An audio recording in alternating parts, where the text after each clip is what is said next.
এগরার মানুষ লাঠি হাতে রাস্তায় বেরোচ্ছেন, বড় বিপদ মানুষের। পড়ুয়ারা স্কুলে যেতে পারছে না, ভয় তাদের মধ্যে। এখনো পর্যন্ত এগরায়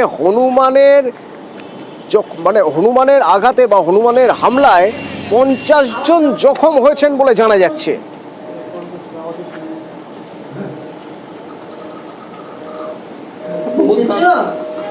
রীতিমতো আতঙ্ক শুরু হয়ে গিয়েছে, হনুমান আতঙ্ক।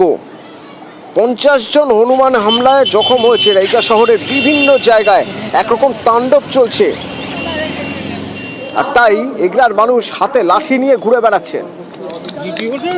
অল্প বস্তু হনুমানটা দেখা যাচ্ছে।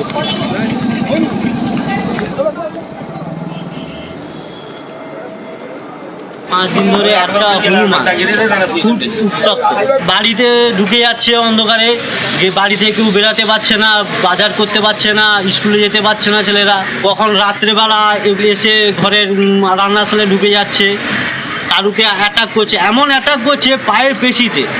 প্রায় 40 জন জখম হয়েছে। পৌরসভায় এইচডি অফিস বন দপ্তরকে জানিয়ে দিয়েছিলাম।